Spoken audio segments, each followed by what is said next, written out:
Hi, I'm Rachel, and this is my AM reading video for Friday, May 12th, 2023, coming at you on a Saturday. I'm going to try to make this shorter and sweeter than my usual rambling AM reading videos because I'm on a little bit of a tighter schedule this weekend. I usually have time to let these videos sit for a little while, and then I come back and I edit them later. But now I have to go. I have a lot of stuff going on, some exciting stuff like I'm meeting my dad to go to a movie. I live in the DC area, so we're seeing the movie in DC, and then we're hightailing it to Baltimore where he and my mother live for Mother's Day, and where I'm going to spend Sunday doing Mother's Day stuff with my family, so that'll be nice. It's been a little while since I've seen them.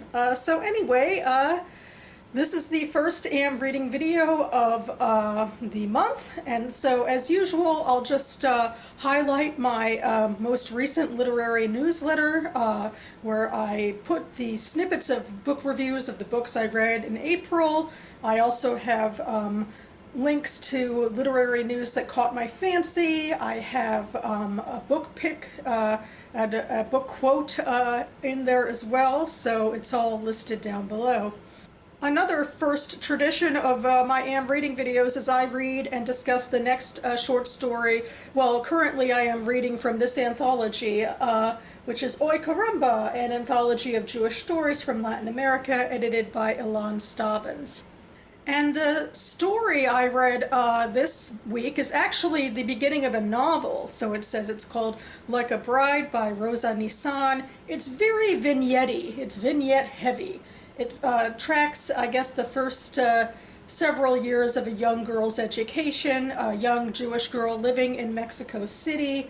I'm not sure quite what the time frame is exactly, but she starts as like a preschooler, kindergarten age, and she's in fact enrolled in a Catholic school, and she through that experience is ashamed of her Jewishness and just sees it as something separate, and the kids there are calling her a Christ killer and that sort of thing, and meanwhile she's doing confession and praying and trying to see similarities like between Jews and Catholics believing the same Ten Commandments, that sort of thing.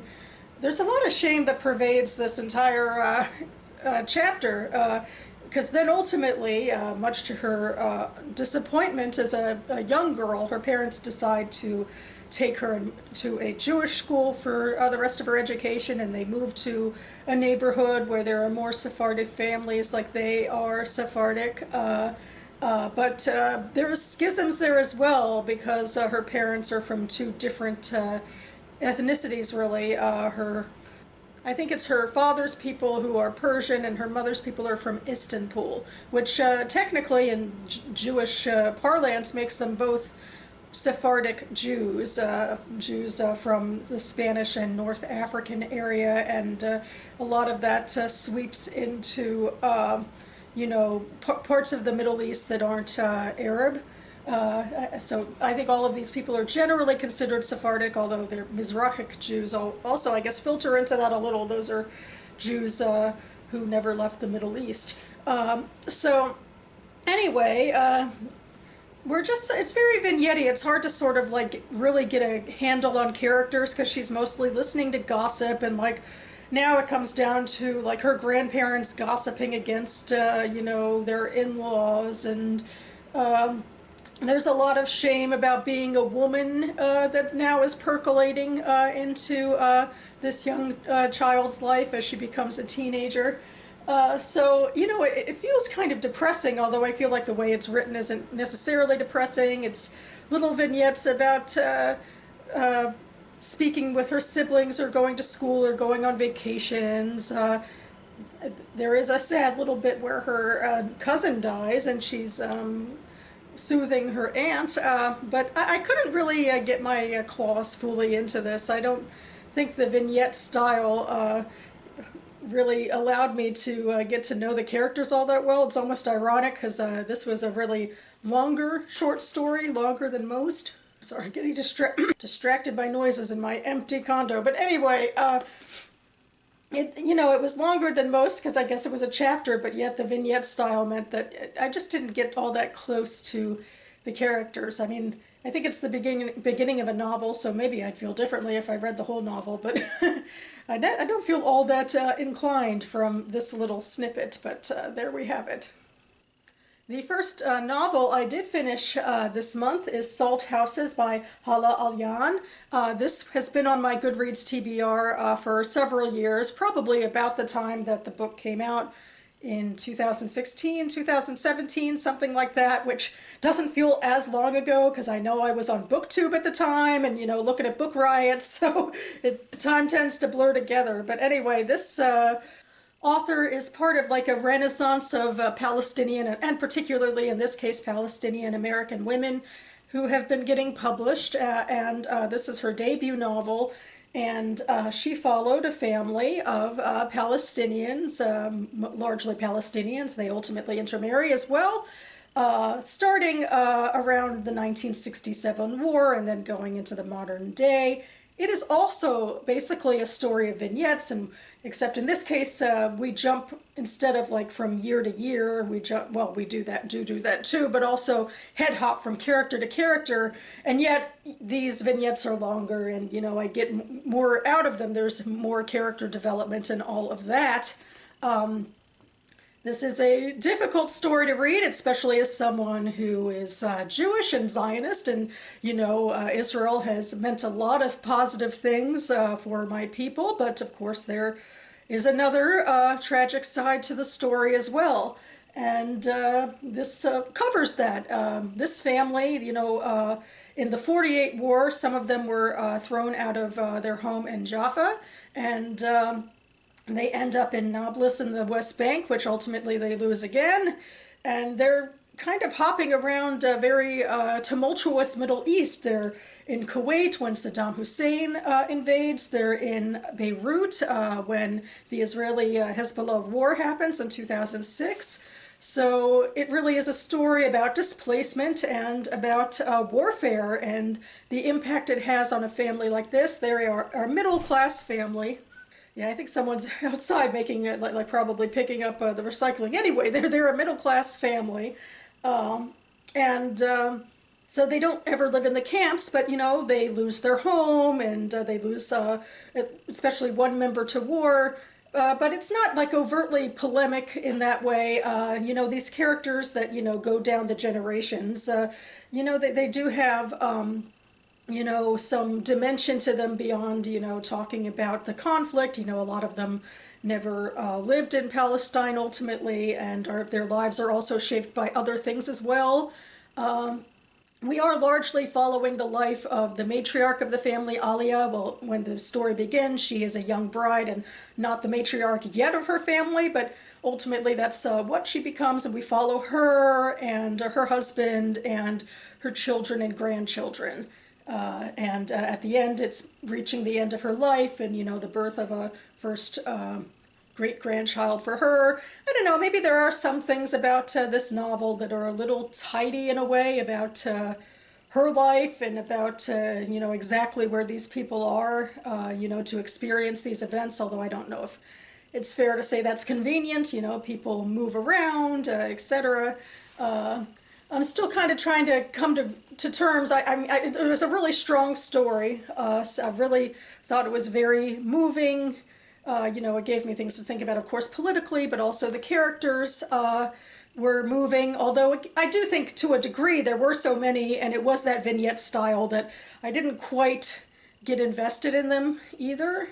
So I'm just percolating on things. I haven't written my Goodreads review yet for this book. I'm thinking I might do that after coming back from my weekend festivities, but it was a good way to start the month.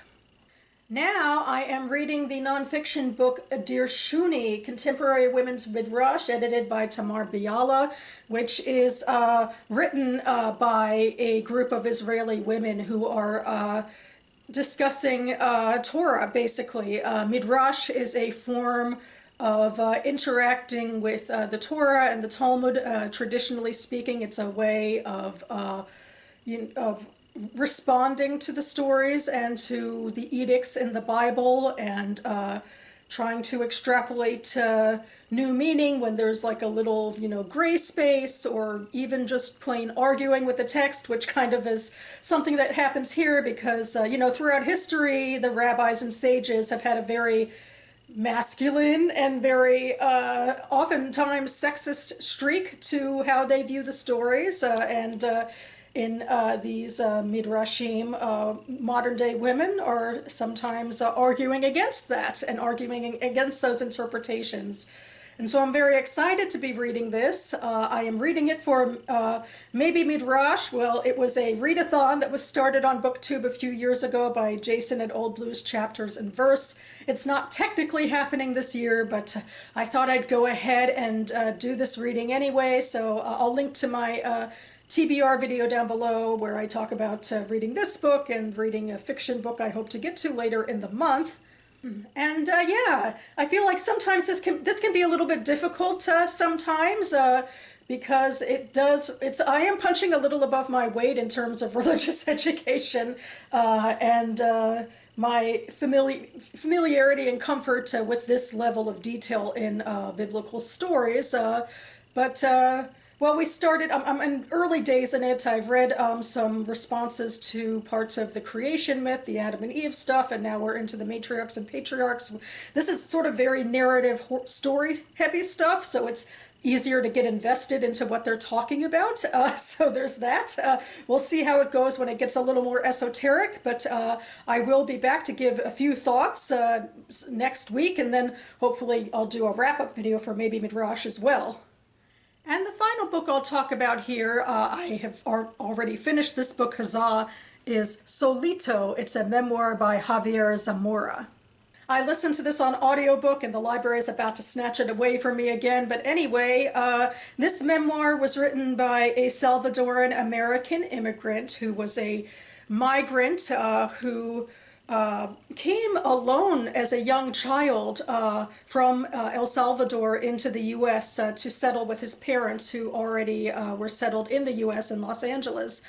I mean, he was alone as a 9-year-old, as in he didn't travel with any of his family, but his family paid for him basically to join a group of people who traveled together with the help of various guides that brought them throughout the countries on a journey that took a few months, I think about 9 weeks ultimately altogether.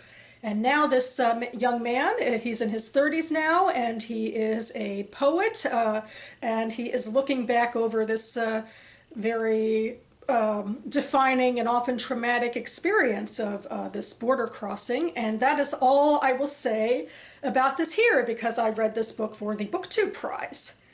So the BookTube Prize was started by Robert at Barter Hordes, and the point of the prize is to read the best of literary fiction and nonfiction published in English in the US the year before.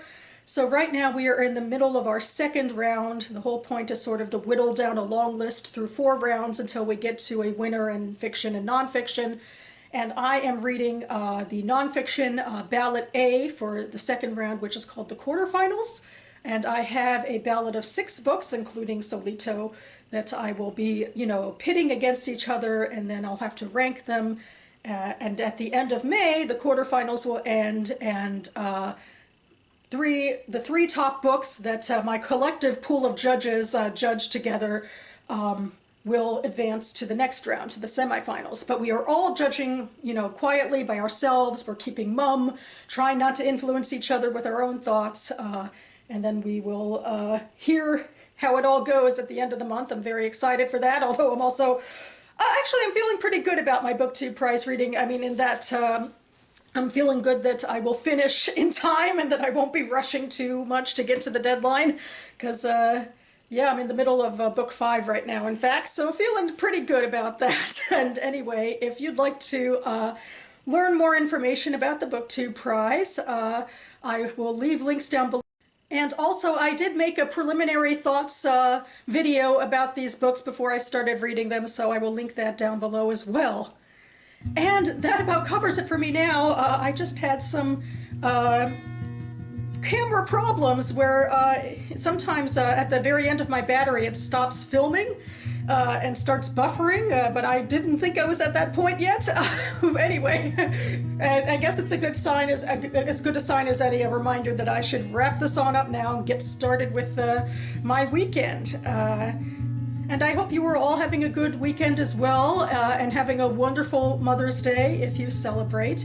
I will be back on this channel hopefully within the next few days, because speaking of the BookTube prize, I do a little tag video called the Would You Read It Challenge, where I look at some ballads from yesteryear and talk about those books. So stay tuned for that. And yes, thank you so much for watching, everyone. And I'll see you next time.